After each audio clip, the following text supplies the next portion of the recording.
Welcome to Saints on Cinema. We're back. Zach and I are here to wrap up this Hey Mandalorian discussion. Thanks for joining me, Zach. We had a little bit of tension one night when apparently everyone in the world, including Red Letter Media, I think Collider, the Screen Junkies, and a lot of other podcasters and critics that I pay attention to and respect, everyone loved the episode that I was really annoyed with. That was The Prisoner. It was The Prisoner, right? Yeah. Episode 8. We're not going to do a long discussion on them. We're not going to do a scene-by-scene breakdown. We're just going to talk a little bit about this episode because you wanted to cram it down my throat that everyone agreed with you. And I just want to say what I got to say, and then we're just going to do an overall recap and just talk a little bit about the ending. But first of all, I don't know. How do you want to approach this? I don't want to annoy you. But you were no, it's fine. It's fine. I thought the last episodes were fantastic, and it wasn't perfect. I have a very, very minor complaints. One at the very, very end too, but like they were great. Like the action was great. I thought they did really well handling the action scenes, and it all came together. The plot did tie most of the episodes together. Like they were actually, they had a plan, and they had to set up characters, and then they brought them back for a finale. Right. It did have a feel that this was all going. It wasn't everything. Everyone was like talking about how it was very episodic, the whole series. Right. But it was going somewhere, and everyone was like, "Oh, this one's just a little side mission. This one's the little side mission." But it turned out all the side missions were just steps for this big overall plan. Like, then like Nick Nolte coming back and stuff. A lot of people were like, "Oh, I hope he comes back." And IG-11, you were like hoping with them coming back. You knew the girl was going to come back. You knew Cara Dune was coming back. Yeah, she was on several episodes. She was listed for several episodes. Yeah. And she's the only one that didn't have any weight keeping her down out of the plot going forward, because she was still mobile and free. The other guy was like, "I'm going to stay here." IG-11 was shot in the head. Right. So it's like everyone else. Even that was set up really well too, where the guy is like, "Yeah, I reprogrammed the droid."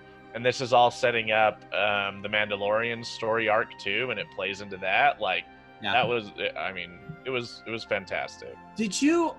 Maybe I'm just an idiot, but I didn't put it all together. And I gotta say, when Lance and I were watching the last episode, was it the last or second last? I can't remember. Where you were seeing, like, for the 5th or 6th time, the dream sequence that he keeps having. And I was like, here we go again. I was like, okay, the parents gonna run. There's the droids. Gonna put him in the shed. They put him in the shed. Mom's gonna say goodbye. Droid's gonna shoot him. There's gonna be an explosion. Then he's gonna open the thing. Then he's gonna get shot in the side. Mandalorians are coming. Like, well, they showed it over and over and over. But as much as I was like annoyed with like how many times we saw that, it didn't feel like it was like we weren't getting any more of the story or anything. It was just repetition.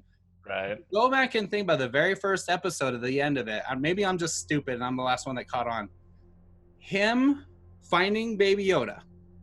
Well, the young, whatever it is, the foundling. We know that for sure. And the droid, IG-11's like ready to shoot. He says, "No, my orders are to kill it." Goes to shoot it. Mandalorian shoots a droid to save a foundling. It all was like, that's exactly it was full circle. Yeah, no, absolutely. Well, and not only that, but like when the droid and him are on the ground, and the droid's like, "Hey, in order for me to do the Bacta spray, I got to take your helmet off." And he says a line which I saw coming a million miles away. I actually said it to my wife before when he's all like, "Oh, I can't show my head to any living being," and it's like, I'm not a living being. But there's 2 levels to that. There's him acknowledging that he considers IG-11 to be a living being now. Like, he sees him as more than he saw him as before. Right.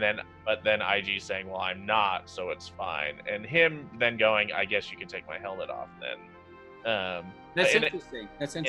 In essence, he's kind of breaking the rule, because he does see him as a person now. And so it's a really, really interesting moment with lots of depth in it. But the Mandalorians are they all gone? Is this like one faction of the Mandalorians? Like, what do we think? Well, so the armor is still Spoilers? Is it there, and spoilers? Yeah. it sounded like there were others because she said, "Oh, this will be great for the foundlings." So maybe there's other foundlings somewhere else. I don't think they're all dead, but Yeah. it seems like they are low in numbers, especially because at the end the Moff pulls out the dark saber, which should be held by the leader of the Mandalorians, who is in Star Wars Rebels, and so people are The wondering if Moth? that no, the Mandalorian who holds the dark saber and is in charge of the Mandalorians is the last one to have it. So either they're dead or the Moff took it from him somehow, and maybe that character will come out of Rebels and into the live action verse to be a part of this series. Right. Okay, well let's go and just talk about the ending right now, since we're already buried in Going it. in. So you'll have to remind me. This is one thing I'm going to say about this series, Zach. You and Rhett and other people who really enjoyed it, were really into the Mando stuff and everything, probably could go back and recount a lot more of the episodes. You even can remember which episodes I like and didn't like, and I could by name and number. I'm like, I don't even know which ones are which. It's like Josh with Cobra Kai. I don't know how he kept track of what happened in each number. It's just nuts. Anyway, I will go say that looking back, I can tell you about the Sandcrawler episode, like everything I liked and how that one really sticks out in my memory. The Tatooine episode and the Prisoner episode. I could tell you kind of scene by scene everything that happens. All of the other ones, I could tell you like kind of which, if I look at the thumbnail on Disney Plus, I could tell you what it's kind of about. But as far as like the story and dialogue and stuff like that, other than watching it and then doing a discussion about it, looking back, I couldn't tell you much more than kind of... They weren't very memorable for you? Yeah, including these last two. They were good, and I agree with you. And visually, it really felt like kind of like Game of Thrones Season 2, where they were saving all their money for the Blackwater... Big fights at the end, yeah. Blackwater Bay and everything. That's how it felt. And nothing felt cheap the whole time, except for stuff on Episode 6 we'll talk about. But the climax was gorgeous. I love the TIE fighter scene where he jumps on and everything. I like that because I had a character that did almost the same thing in my role-playing days a long time ago. So I felt like, oh, look, they did what I did. I thought of it first. And so the visuals of a lot of that stuff, the shootouts, the massive... Yeah, well, I thought it was well played, too. Like, IG comes in, storming in, blasting through people, and so it makes all the stormtroopers turn to be like, oh crap, what's coming? Was that too much, though? I didn't think so, because what did he do? He just was driving in, shooting people. That was already established in the first episode. Episode 1, so that's fine. Remember in the first episode, Mando had to take out most of, like, half of those guys. He was really accurate, but he was like, we're pinned down, we gotta self-destruct. In this one, seemed like he was nowhere near needing to self-destruct. Like, he had them all, like, just flanked and done. Oh, I'm talking about before that. When they're pinned down in the bar still and he's just blasting in. Mm-hmm. And he turns the stormtroopers, which allows the people inside the bar to start shooting like crazy on the flanked stormtroopers. Like, I thought that was very well played out. I thought they did a really good job with that. Him blasting those stormtroopers at the end, I thought was kind of funny. No, that's not what I was talking about. I was talking about the part of the bar where he comes in on the speeder bike and he's just like taking everyone out, and I was like... I was okay with it because they had the flank with heavy weapons blasting all the stormtroopers while he was the distraction. Yeah. I was totally okay with it. I didn't like how they suddenly kind of stopped and they were having these long conversations, these moody character development situations inside the bar while we're just waiting 20 minutes for the one flamethrower stormtrooper just to slowly walk up and like walk in the door. And it's like, they could have shot him like the whole time. It was so like, it was almost like Helm's Deep with the one Urukai trying to run in with the torch to light the wall and blow it up. I was like, this wasn't like that kind of a tense, like no one can stop him kind of a moment. It was like, you just shoot him. They all had guns still. It was just, it felt kind of forced points in the battle to me, but whatever. It was cool. I thought it was awesome. I love that part. It's fine. I didn't hate it. I was just like, why are they all standing around? I'll say this. Everyone and other people have made the comparison. I thought it the same night when I was watching the Lance. I was like, this is like Young Guns. It felt like the showdown at the end of Young Guns when they're trapped in the house. And I was like, the thing is, Young Guns made that feel a lot more weightier and more real. Like it was real grit and tense. Like it could go bad. People were going to die. Like you felt that in Young Guns. And that scene was like 20 minutes long. This had 2 episodes. It was an hour and 20 minutes or whatever that they could have spent, or I don't know how it was a time investment or if it was scripting or I don't know what it was. It wasn't budget.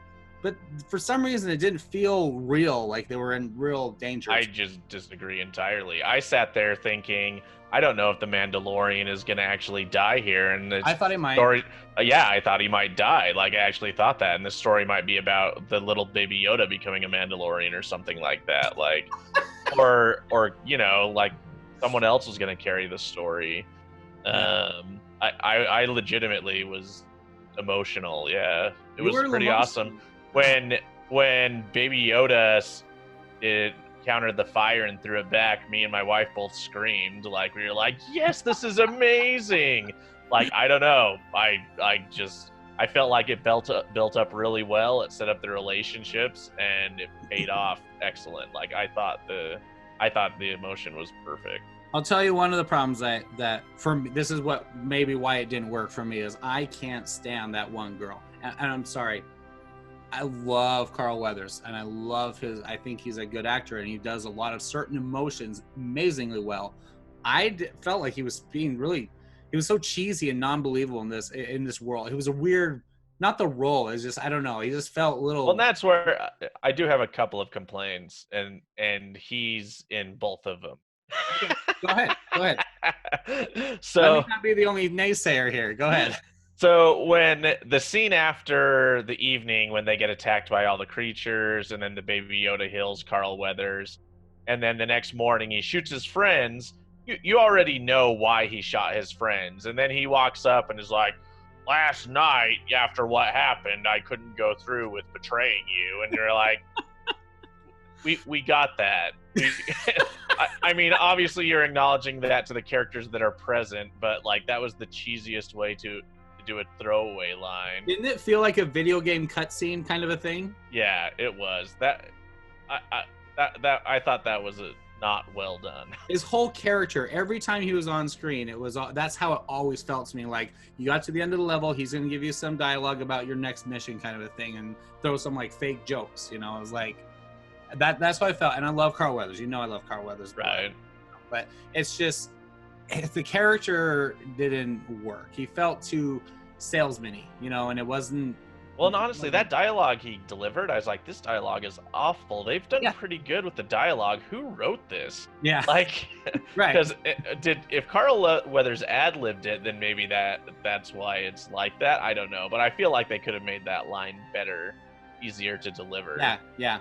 I agree with that. That two-dimensionalness is what I really had problems with in episode 6, but we'll come back to that. But the girl, though, everyone thinks I'm a jerk and everything. Even Lance hated me for this, but I can't stand watching her perform. I think she looks amazing. I love her style. I love the character. I even like the lines. I think I like most of the lines, but she always looks like she's like half smiling no matter what the situation, and it just makes me like so frustrated. I'm gonna put a few pictures here if I... That's funny, because I actually really loved it, because they actually addressed one of your complaints specifically with her in the episode. What? Because you were all like, we don't know anything about her. We don't know her backstory. What's going on? And then you find out she was an Alderaanian, and her planet was freaking blown up by the Empire, and that's why all the Mandalorian had to say is, well, it's the Empire we're going to be fighting. And she's like, I'm in. Like, so... Her backstory's revealed. I thought it was a cool way to reveal it too. You're all like, oh yeah, I would hate the Empire if they blew up my freaking planet. Right. I love the character. It's just, seriously, she's just, when she was like talking to the peasants in the one planet, so she's like, oh, sorry, you're all gonna die. You know, and then he's like, oh, we'll stop him. She's like, yeah, you didn't tell us about the ATSD. And they're like, sorry. She's like, And he's like, we can do it. She's like, really? She's always. So maybe you need to follow more military people. Talk to Rhett about this, and then I have another friend. He's in the Army, but they have really, really interesting opinions about death, and Well, but They have to laugh it off and push it yeah, off because they deal with it in reality, right? I don't know. you guys have to move and leave. You're done. Well, we hired you to do the job. Yeah, you didn't tell us about the ATSC. She's like, oh, my great grandfather planted the first seeds or whatever. She's like, meh. Anyway, I couldn't take her seriously because it felt like she was in like a high school play and she was just trying to keep a straight face for her friends in the audience. I don't know. She was cool and I like the character and everything. I'm not complaining about that, but maybe that's why I didn't feel like anything was tense other than I really did think Mandalorian might have died. And I saw the taking off the helmet coming a mile away. That scene was like really dark, like in the cinematography, the lighting of the shot. Right.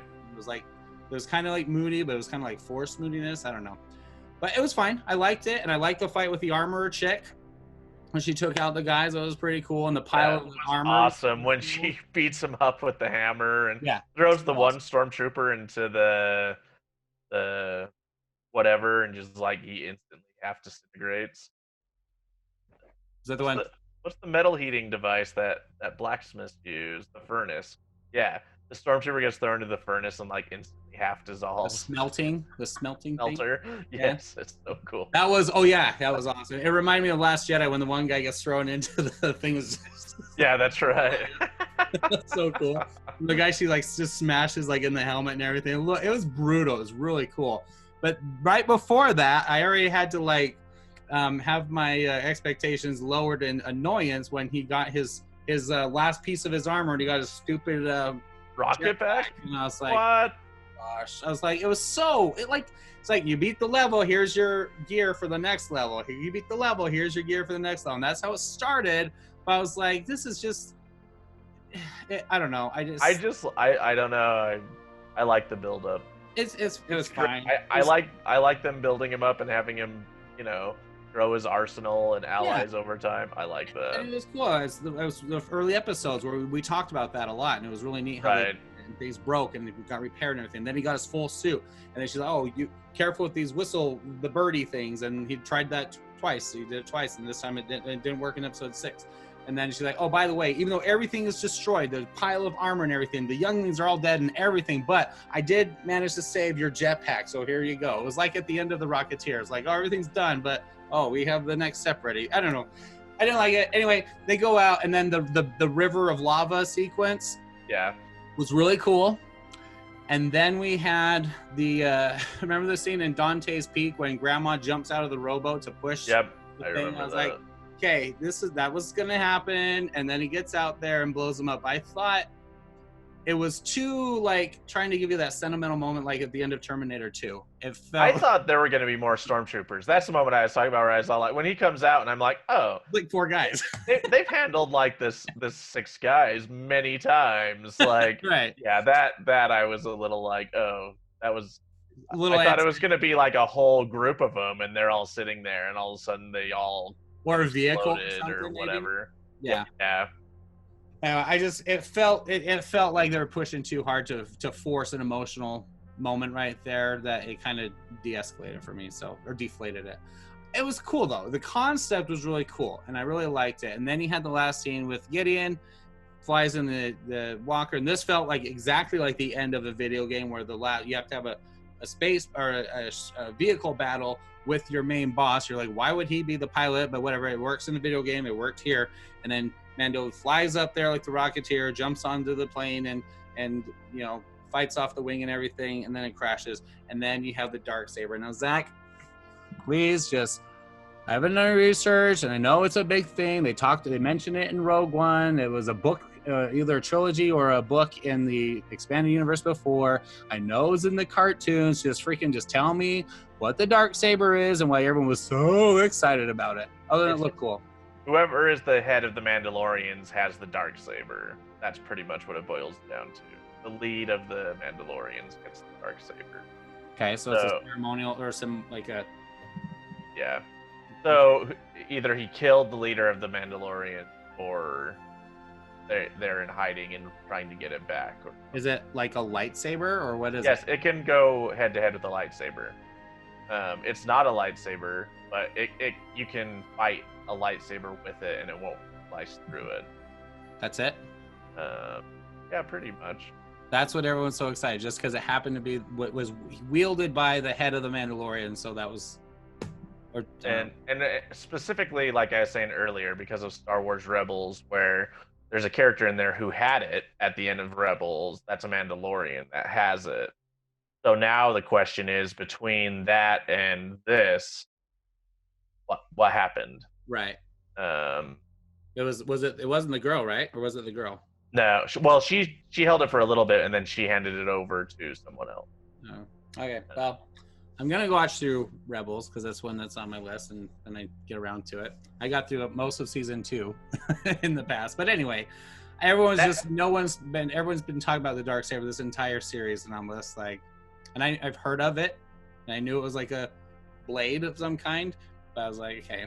So, but he actually revealed, I was like, oh, they did it. Okay. They did it, and it didn't look too bad. I thought it might end up looking cheesy because in Rebels it looks fine, but that's because it has a unique art style. Oh, okay. And I thought maybe it's gonna look, but it looked okay. But actually, that end just before that is my second scene that I actually had problems with. What happened before that? After they have the conversation of what everyone's gonna do. So after he downs the TIE fighter, he gets back to Carl Weathers and Cara Dune and is all like, hey, and Carl Weathers is like, so what are you gonna do now, Mandalorian? We're gonna stay here and Cara Dune's gonna be my bodyguard. And I'm like, did you guys have this conversation while he was fighting the TIE fighter? Like, when did you talk about this? But it does cut to them when they're fighting and they're all watching or whatever, so apparently they weren't having the conversation, or they were having it off screen. Right. And Cara Dune's like, yeah, I might as well stick around here. Happy day. And I'm all like, what is this wrap up? This is so random. Like, for how well they did the rest of the show, they're like, oh crap, we're out of time. We'll just have them summarize everything they're gonna do here at this scene. You gotta have your walk into the sunset moment. You gotta have your little, and that's how I felt at the end of the episode with the small village that they rescued. It was just like sanctuary, getting out there with her feet up, and the girl walks out. Amanda's just leaning up, cowboy style, and she's like, "So what does happen when you take off your mask?" I'm like, he hasn't been here for all this time, and randomly right now you're gonna ask him about that because she had a conversation. He had a conversation with the other girl 2 weeks ago about it, and 2 weeks. I agree with that though. I do agree with that complaint. It didn't feel like they were there as long as they wanted you to feel. Yeah. Well, so it's kind of with this too. I mean, it's a brief thing, but they're basically like, "Oh, let's just wrap up the episode," and I'm like, you couldn't have had them go to a bar or something, or right. I don't know. Right. Just walking up right in the aftermath. Hey! You have that moment after the castle blows up, at the end of Red Sonja, at the end of Krull, at the end of The Mummy, where everyone's gathered together. The comedic relief kind of guy says something dorky. The two heroes kiss or whatever. You have that. Right. You don't have to have romance in this. I'm just saying you have that little moment to tie things up when everyone can breathe for just a minute. They can exhale finally. Now we talk about going off into the what distance. Are we gonna do now? Yeah, there's a formula to it. This was just like they sort of skipped that. Nice job blowing up that TIE fighter. By the way, while you were doing that, we were talking about our futures. We assumed you would win. Because we thought you were gonna make it. We thought you were gonna die, so we're just here chatting. Like I don't. That was pretty. Or they had a shock look like, oh hi. Hey, we were just talking about. Anything else about the last two episodes? What we got to talk about the stormtroopers. We got to talk about that. Oh yes, you're talking about the two who go get the Baby Yoda. I loved that scene so much. Did you watch these back to back when the last one happened? I didn't. No, I watched the one, and then a week later I watched the other. I don't think you can watch those two episodes tonally, where you have the whole setup with and Nick Nolte dying at the end of the first part of it. Interesting. Immediately going right into that comedic scene. That would be kind of like my whole hostility. Yeah, that might be jarring. That might be like episode 1 level emotional jarring, right? Where you're just like, what is going on? Yeah. And that's the only thing. Tonally, it doesn't fit. And I thought it did go a little too long and everything. I forgot it was like an intro because as soon as it cuts and it goes Mandalorian, I was like, oh, I forgot we weren't even into the episode yet because that was like 10 minutes. I liked it. He was punching the bag and everything. The dialogue was cool. What I love most about it is how they were sitting on the speeder bikes, and it was real looking. Like I talked about the speeder bikes when he just touched it and like it moved or whatever. I was like, it's so cool. It felt real when they were sitting there chilling out, and just normal human dialogue between stormtroopers. I love seeing that stuff. Well, and I love they acknowledge some of the things that are just funny about sci-fi movies in general, because they're sitting there and they're all like, hey, what's going on? Should we come down? They're like, no, the commander's killing people and yelling at everyone. And then a few minutes later, hey, you guys ready yet? No, he just shot one of his lieutenants, took them out. Now, then you're just like, this sounds just like the Empire, like Darth Vader just murdering people and the stormtroopers being all like, ah, crap. Yeah. Did you ever watch the Red versus Blue series, the Halo? No, I didn't watch the Halo one. You know what it is? Yeah. That's how this conversation felt. It felt like two of those characters just in their costumes in the gameplay, just having a fun conversation for a show, and that's what it felt like. And then they're shooting the rock or the can or whatever it was. And they couldn't hit. I didn't figure out what they were really doing, or what the joke was, until I thought about it a couple minutes later. And I think Lance may have said something, or I may have after I watched it again. I can't remember. But I was like, oh, it was the stormtroopers can't hit anything. Can't shoot anything. It was witty, but doing it right like that at the end of that conversation, in the middle of Nick Nolte just died, and we're about to have this big showdown where our heroes are like locked in the barn about to die by the mob. It just, whoa. Anyway. They had to make you hate the stormtroopers before they came and got destroyed. That's what they wanted to do. Really? After all the Star Wars universe experiences we've had? Well, because you don't passionately hate stormtroopers, but when he punches the Baby Yoda, you're all like, oh, these guys need to freaking die. And here's the other thing. They were flying on the speeder bikes. I noticed this the second time I watched that scene.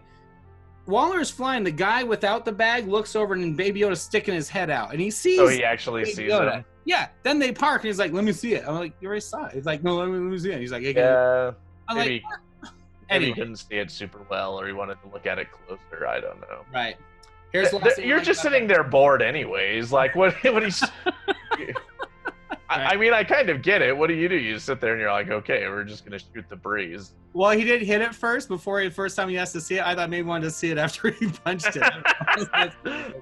But if you want us to hate the stormtroopers, punching it, yeah. But like having these human character conversations and stuff, like don't humanize stormtroopers. That's why they wear masks. We're okay with them dying. You know what I mean?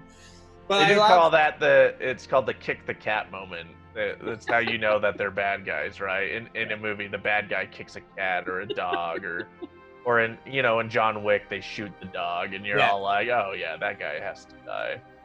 Yeah. I gotta say, John Wick's dog dying was way more painful to me than if they had killed Baby Yoda.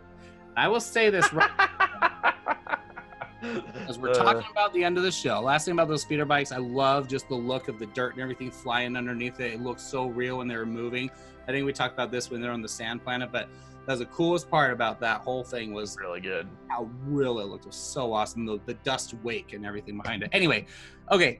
If in this show, Zach, as I said in the very beginning, I didn't know where they're going to go with Baby Yoda. And I said no conclusion would really feel satisfactory. Do you remember this conversation? Yeah, I remember. If he's a Jedi, that annoys me because the Last Jedi stuff.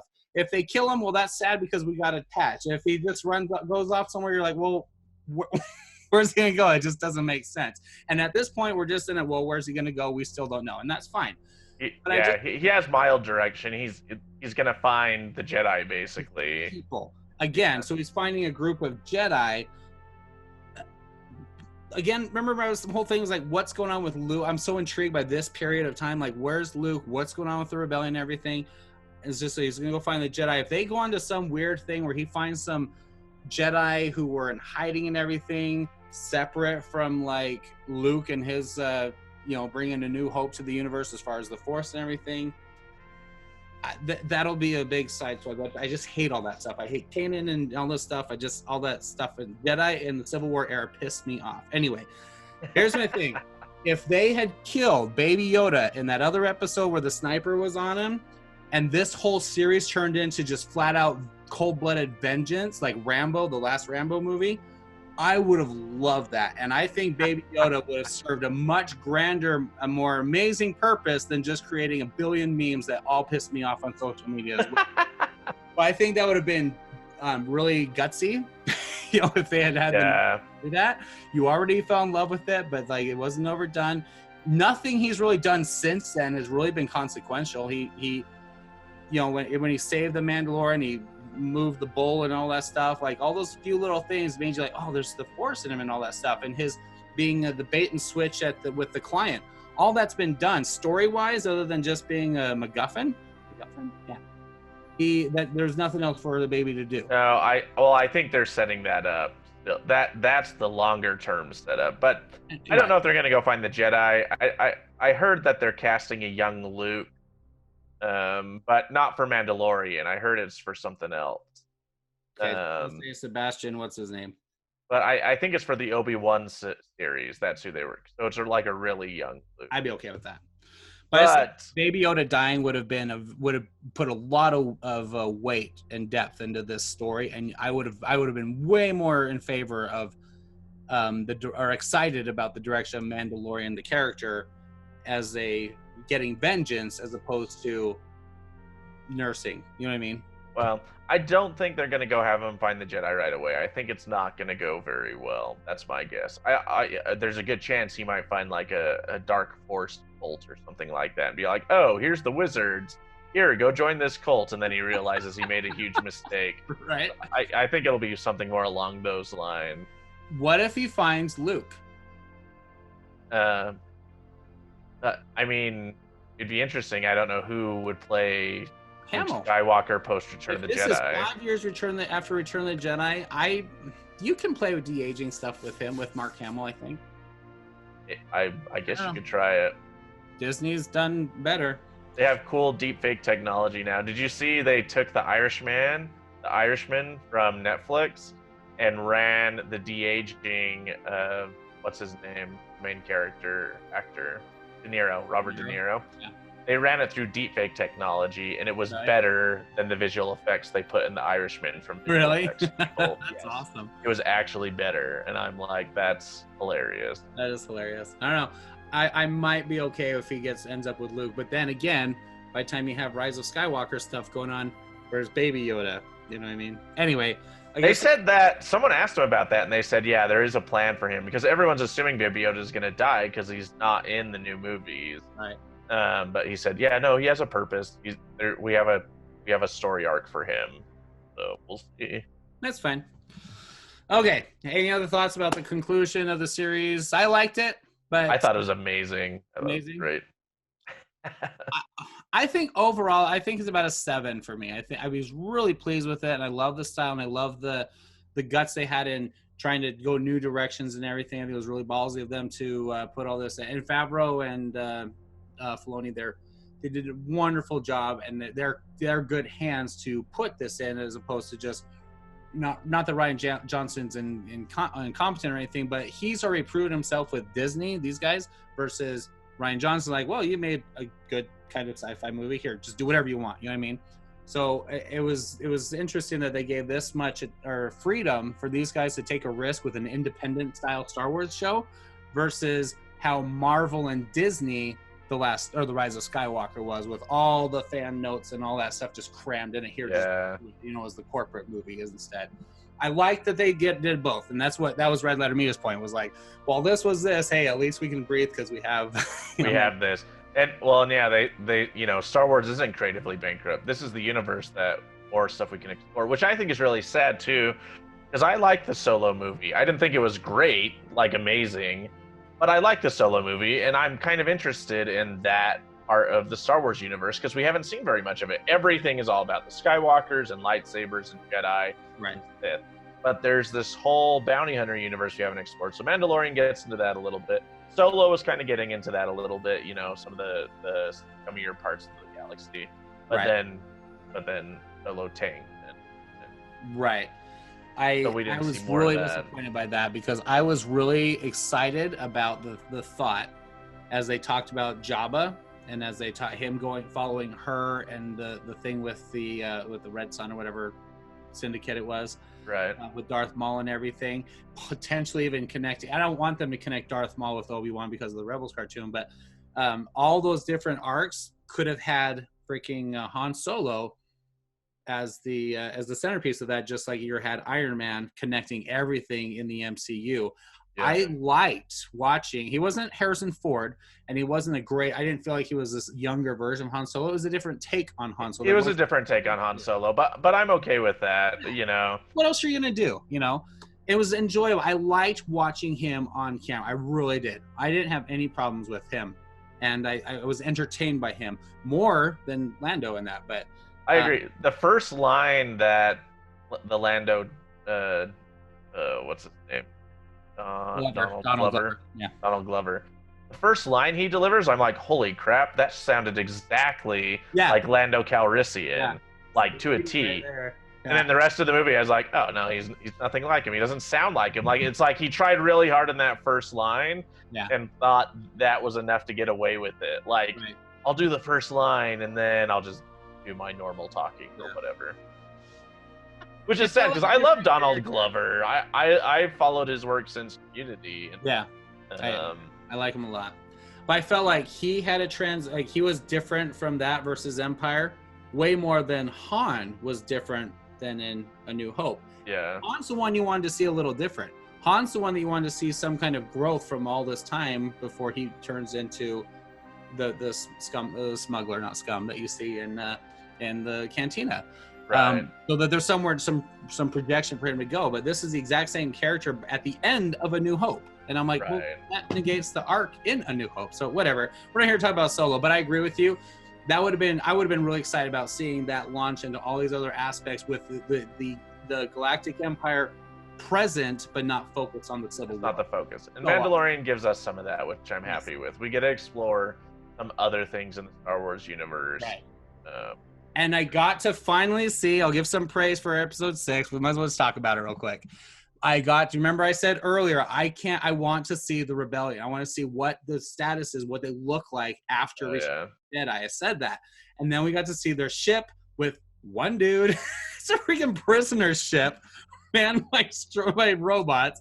And you have one dude who's like, well, I got this emergency button and my pistol. I got this. I'm in theory, all those droids should be able to handle some problems, but apparently not. I wonder how high level profile those villains were. Is. Yeah. But it was pretty creative filmmaking, like that, it was pretty much one hallway. They shoot the entire episode. Right. I liked episode 6. I thought it was fun. It was good. I liked it. I liked seeing it, but I was like, so cool. And then when the Star Destroyers, the X-Wings come in at the end, I was like, oh, and that shot where they come out of hyperspace and like move around the Mando ship and like come around and then bomb. Of course, there's a gunship coming out, but they freaking bomb this like satellite shot. They don't even know really who's on there or who owns this thing or whatever. There's like, is that a beacon? Yeah. Oh, they have a gunship coming out. Well. Just destroy the whole freaking thing. I was like, is this his whole base? Is this his? Were the only 2 people on there? How many droids or people just got killed because the rebellion's like... Yeah, I wonder if they had more information on it. They do know that these people had invaded their prison ship too, but maybe it was an overreaction. Yeah. It's science fiction. You attack someone or that steal a prisoner or someone escapes and they go into a building. You don't just blow up the building. I don't know. Preemptive strike. If they're sending out a gunship, you don't know what else they have. So it's probably just a gunship. Blow it up. Well, let's check it out first. Let's make contact at least. I don't know.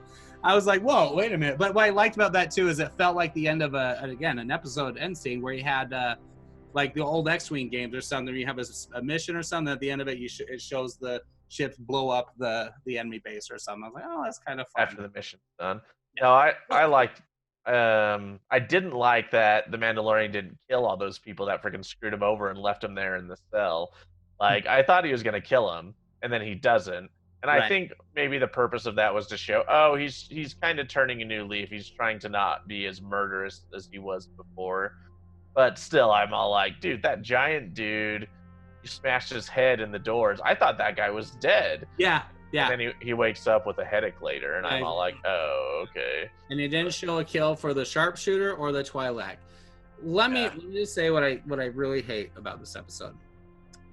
I love the idea, I love the concept, I love the action and everything, but I just felt like compared to the first few episodes with Nick Nolte, with the client, even Apollo Creed, even the prisoner he captures in the first episode, the interactions with the Jawas, the people on the farms, the other bounty hunter chick, the ex-rebel, and the like all these characters from all the other parts, even the Moff Gideon at the end, they have realistic kind of depth to their characters.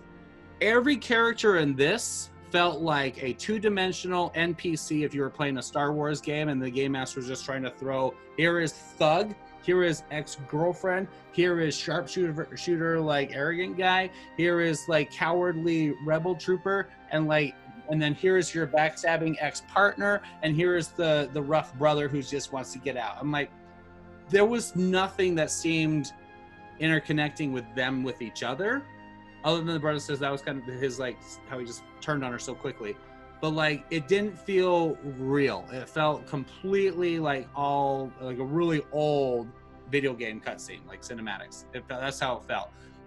All their costumes were really cheap.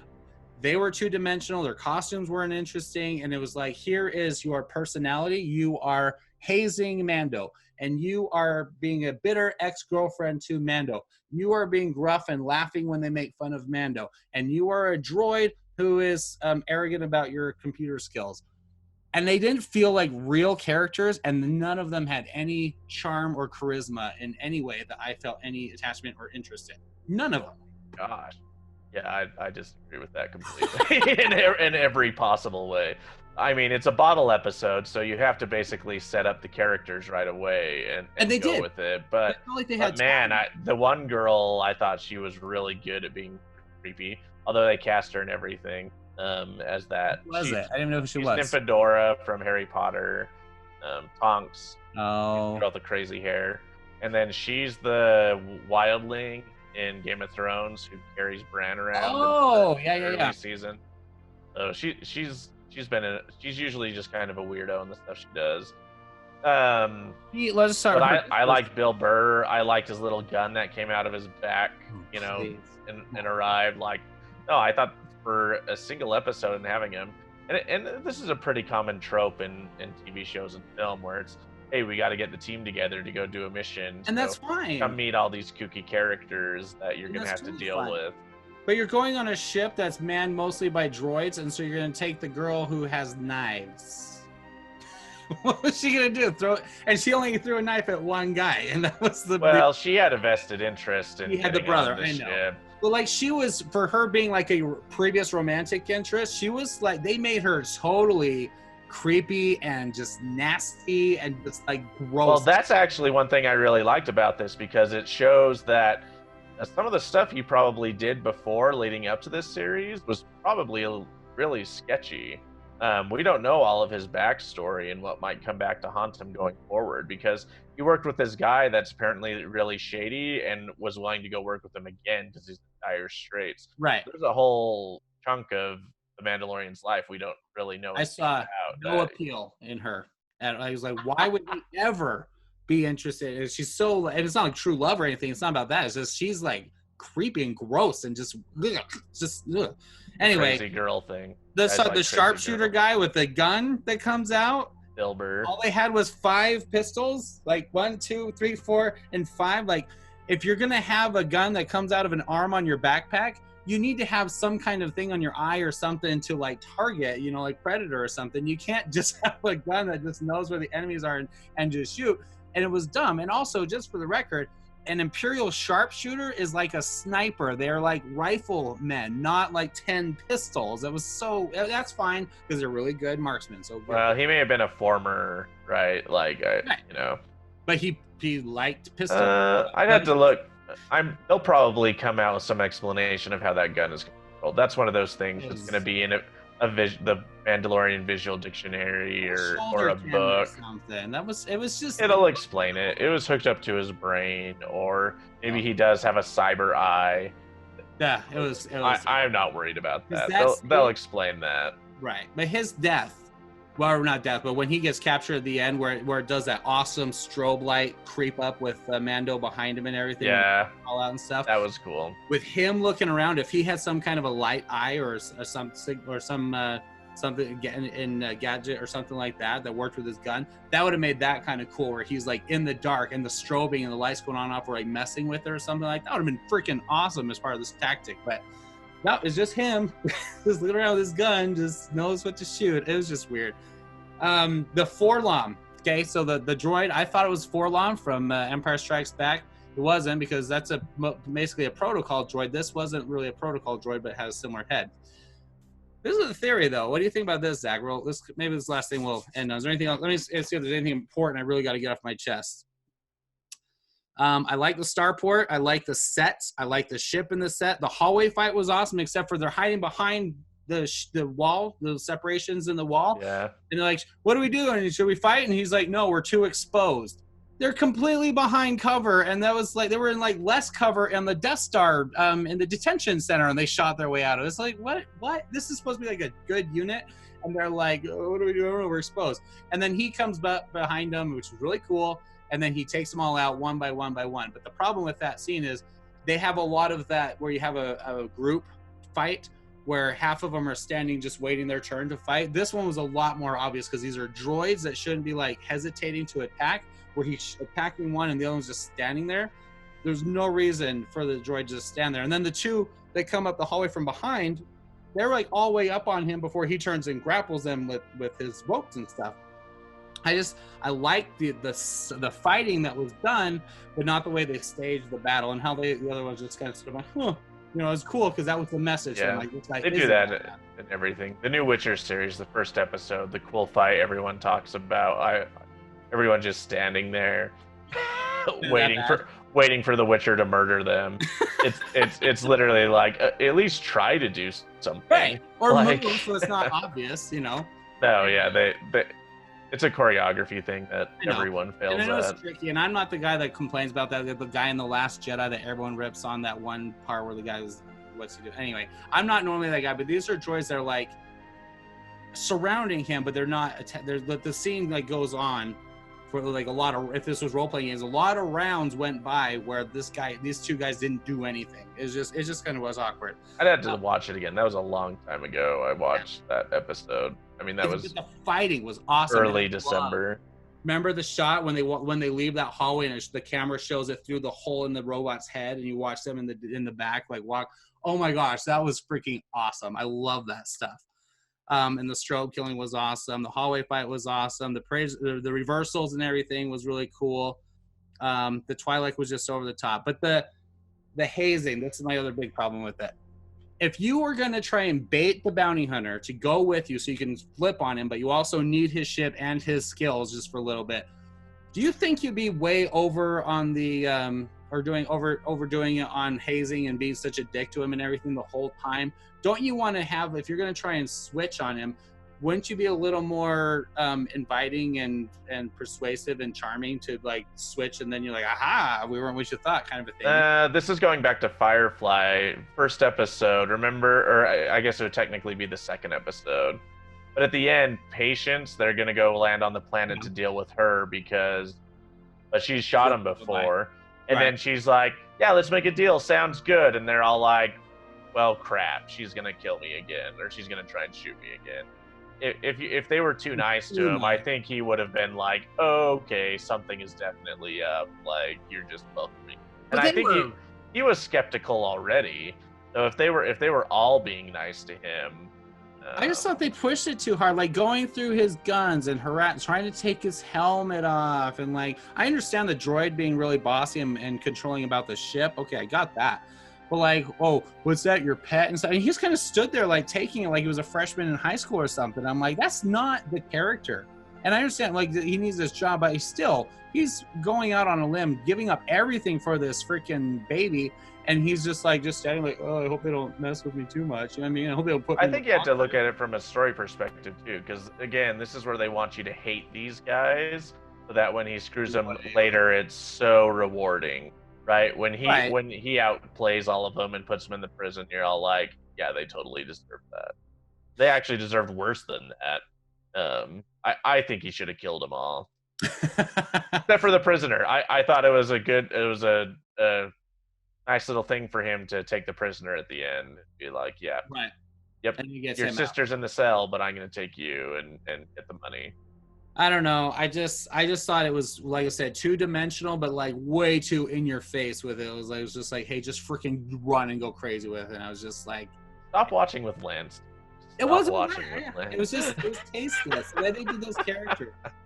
Anyway, Uh, I enjoyed it. I liked the episode. I liked the rebellion and all that stuff. That's probably like my fourth favorite. Everyone else, a lot of people, it's like their favorite, but I still think my favorite episode was the Tatooine episode because of the callbacks, because of the stuff with the bounty hunter, that interaction with the bounty hunter, with the chick, the sniper chick, who was a real sharpshooter, I'll just say. The speeder bike stuff, like everything about it was freaking awesome. And maybe it's just that's just nostalgia talking, but I think that was my favorite episode looking back. And then the TIE fighters at the very end of the last episode was really cool. Yeah, I think that was probably my favorite. What was your favorite at the end of it all? the last two are my favorite. Right. I kind of take them together by far. I thought it all played really well, and I give the whole series like a 9 out of 10, if not more. It's not perfect, but overall as a series, I felt like it's really played strong. really well. It gives me a lot of excitement for the future of Star Wars. Yeah, it was really good, and I'm really glad it was so popular and everyone else liked it. So this is the last thing I'll ask you. This wasn't mentioned before I had to finish my thoughts on it. Why, or what do you think? Because there's this theory that I don't know if it's actually been confirmed or by anyone, but what everyone's saying is that these characters are not or Boba Fett and IG-88 and Forlom and stuff because they don't want to have to pay royalties to Lucas, that they use those characters, that they had to make new characters with the story. First, do you think there's any validity to that? And if so, and even if not, hypothetically, let's say it was written for a Boba Fett movie or something, how do you think this story would have worked with Boba Fett? If this was the exact pay royalties to Lucas or Lucasfilm? Whatever. I haven't heard that. Oh, you haven't heard that? I've heard that. Well, it would be different. There'd be no reason for them to pay royalties to Lucasfilm because they own it. I thought, yeah, I heard it was George Lucas. If they use characters, my understanding is he signed over all the rights for $4 billion, so they can do whatever they want. In fact, he doesn't get final say on anything. No. They come in and give ideas, and that's it. I don't know if he's kidding. Right. Okay, so what would you think? What if this story? I thought it was smart to not do that. I think they're looking at some of the mistakes they made in the movies, and they decided we can do callbacks, but I think we should do our own thing with it. But yeah, I don't believe that initially. I don't believe those reports. That doesn't think so. All right. Do you think the story would have worked with Boba Fett? If this was the Boba Fett campaign, you played Boba Fett through it, do you think it would have worked, or is that the turns in the story and the relationships not Boba Fett? I never thought about this till tonight. I guess you could have got there, but it would have been a different way to get there. With the relationships? Yeah. I don't think the way. Well, he's not really a Mandalorian either. Boba Fett's not, no. And so, I guess maybe he could have been brought in, but maybe I assume the Mandalorians see him as like a traitor or like mocking them. It's like you don't deserve to be wearing our armor. You weren't raised with it, so I don't know. That's interesting. I don't think the story would have worked. At least not the way it was written, because Boba Fett, if he was making some of the same mistakes and failures through the first third of the story that the Mando was, he's way too young of a Mandalorian trying to get his seal and everything, and I was completely wrong about the Stormtrooper seal. I thought that would have been awesome. But all that stuff that would have been like a disappointment if that was Boba Fett. Not that he's flawless and perfect, but that if he was going through those same early trials and connecting to a Jedi would have been really weird, really, really weird. And he would have known what a Jedi is too.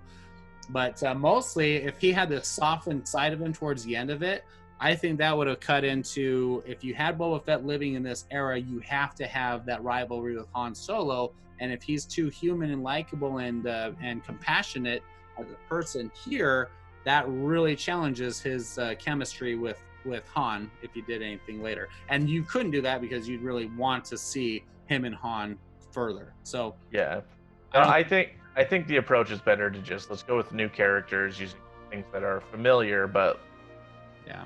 Let's do different stuff. And I think that's the right way they need to go. I thought that's what they were going to do with the movies. Like after Force Awakens, I was like, okay, we got to see the old characters, but now let's go with these new characters. And Luke. I was okay with Luke sticking around until The Last Jedi, when they're like, nah, we're going to stomp all over these storylines and we're going to undo everything that we did in the old movies. And, but I was hoping we were going to follow these new characters and do a new adventure. They didn't do that at all. Yeah. They did that in episode 9. Yeah. You finally got to see what you wanted to see in episode 9. You got to see the characters, these new characters, do fun stuff as with the group. You with the group. The chemistry. And I said this on a review of it. I haven't posted it yet, but the most emotional scene for me in that whole movie was when they had their 3-way hug at the very, very end. Because this is the first time I really felt how much they cared and relied on each other, and their early dialogue in that movie alone was so good. It's such a tragedy that we didn't have a setup for all of those relationships and this whole storyline a whole movie ago, that we, instead of having nothing in the last, it was such a waste of time. The movie was good as a film, but it was such a waste of time in this trilogy. It was nothing happened. Nothing. Yeah, I was thinking about this. This simple thing they could have done to help bring these together is have the Emperor laugh or show a brief scene with the Emperor at the end of The Last Jedi. I thought that would have helped at least be like, okay, they have something in mind, instead of just like, by the way, the Emperor's back. Yeah. And you're like, oh, okay. Yeah. I didn't like how that was executed, but I think the better turn at the end of the last movie should have been the reveal that she was a Palpatine to Kylo, or maybe to her, I don't know, but like that instead of saying you're nobody, she could said, do you know who you are? You're a descendant of one of the greatest Force users ever. And they could have left it at that if they wanted to, at least, because then it's set up, and then you find out, then you're like, well, who is that? Right.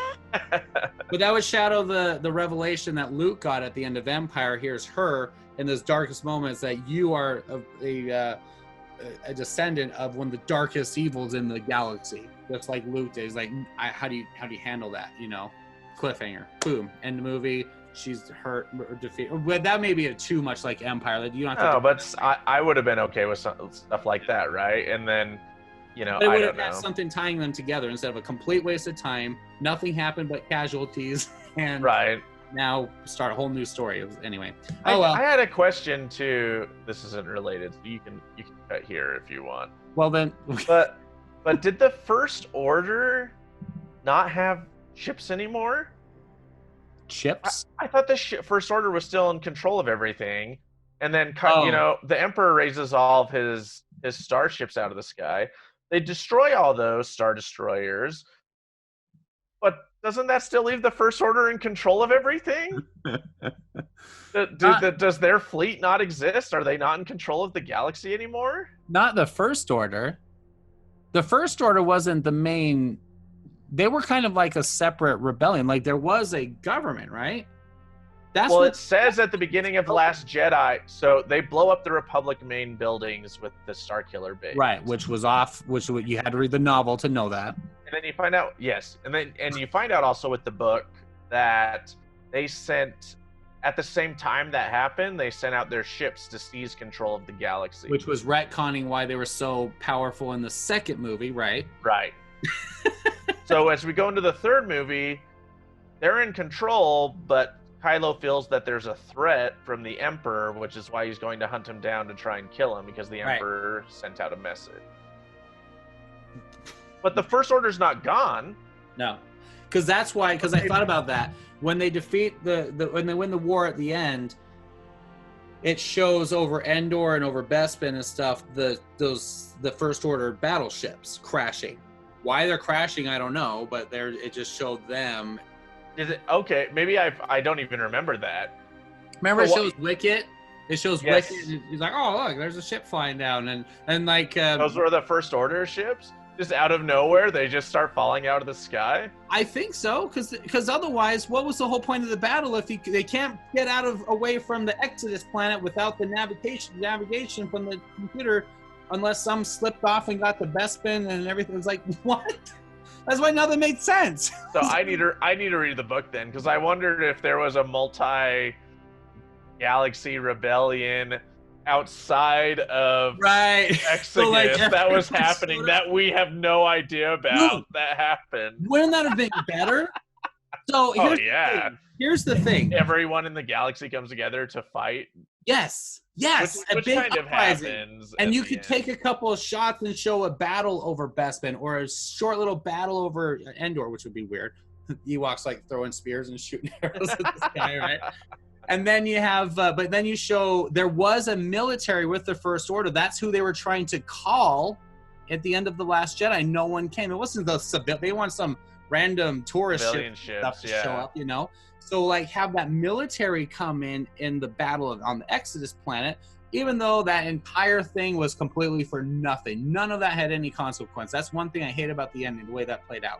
Yeah. But anyway, the all that stuff happening, but then it showed separately, look, the spark that we lit, it spread all over the galaxy, and everyone is sticking up. Everyone's fighting back. Instead of magically showing up at the... Instead of Luke by himself killing the Emperor and Darth Vader and blowing up the Death Star and now we're free, everyone fights back and takes their own freedom. Right. That would be cool. Yeah. But instead, I don't know what actually happened. No. I'm like, okay, so the Emperor's Star Destroyers are dead, but I assume there's still the First Order out there. The First Order. Whoever the last general that's alive at the end is now in charge and controls the galaxy. Because that's the only way they made the chase sequence or plot in the last movie relevant, was because they had to say, well, the Empire's everywhere. Okay, fine, they're everywhere. Fine, they're right. They just say, they've seized control of the galaxy. Magically, they're just everywhere. Again, they've done infinite funding, infinite everything, just whoop, they're everywhere. Okay, great.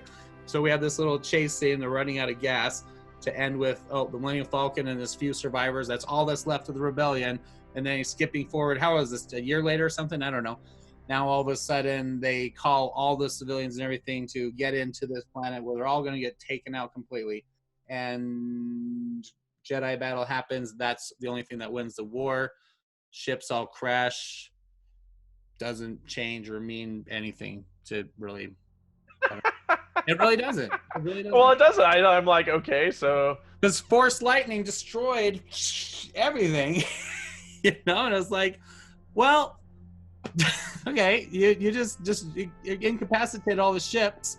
You made the cavalry coming in completely pointless. Okay, so Rey kills the Emperor and wins the war. Okay. So all that build up, wedge. But I don't think she won the war. This is what I'm saying. I'm thinking about this. I don't think they won the war. They won a battle. Because there's all these armies navies all over the place. The rest of the First Order still controls the galaxy. They're outside of the galaxy. They're in the unknown regions. Yeah. Fighting a bunch of ships. And then they go back and it's like, oh, hey, we aren't even close to done yet. Wasn't Mike that pointed out like that all of them like had no problem showing up without the course that Rey. All the good guys were able to show up just fine. Show up and they can't leave. That's it. It was so forced. It was just to have a good space battle. And I don't remember who made the point. I don't know if it was on Red Letter Media or another review I had, but someone else had the idea that what would have been cooler is if it was Kylo that brought the reinforcements and brought the help, and he was up there doing the dogfighting and all the space battle stuff while Rey is down there. Rey has her one-on-one, then he goes down there to find her dead and then sacrifices himself. I don't remember who pointed that out, but I was like, that would have been really cool. That would have been touching for him to get off. Yeah. My only problem with Kylo getting there at all was how did he get to the Exodus planet with a TIE fighter from the Civil War era, which had no hyperdrive, no navigomputer, and he destroyed the Wayfinder? how did he get there with that ship? I don't care if it's running. That's he has the Force. The Force. You can't manipulate a ship to go through hyperspace. The Force. Have hyperspace on TIE Have you been fighters. watching these movies? You can do anything with the Force now without any. You just have an emotional moment, and you can do anything with the Force now. You can teleport through the Force. You can project yourself. You're like, oh, I'm really mad. I can shoot a laser beam and blow up a planet. That's how the Force works now. Yeah. It's not through study and training and patience and meditation or anger. It's not through anything. You're just like, I can just lift up dozens of rocks with no training at all, and it's fun. Well, let's wrap up our Mandalorian, and I'll tell you my last part about that. Okay. Anyway, that's Mandalorian, Zach. So your favorite episode was the last 2, 7 or 8 or 9 out of 10 or 10 out of 10? 9 out of 10 overall. Okay. Maybe like a 9.5. Okay. It's not flawless. I'm very excited. Anyway, very excited about the Obi-Wan series coming out. I think I'm going to be more excited about that than I was about this, but this was very entertaining, enjoyable. Glad they did it. And next season's next year or the year after? Are they restarting? I think they're targeting 2020, but we'll see. 2020? Sorry, yeah, into 2020. This year? Ooh. November. They've already started working on season 2, so. That almost concerns me. I hope because that's the thing, they didn't have a plan. I don't know. I trust them. They did great. Okay. Anyway, so thanks for watching, and we'll catch you next time. Thanks again, Zach. Thanks for joining me. I know you were frustrated with how annoyed I was at your favorite episode or everyone else's favorite episode. That was your favorite episode. But anyway, thanks for hanging in there and listening to my gripes. They're always there. No problem. Take care, guys. Thanks for watching Saints on Cinema. We'll catch you next time, guys.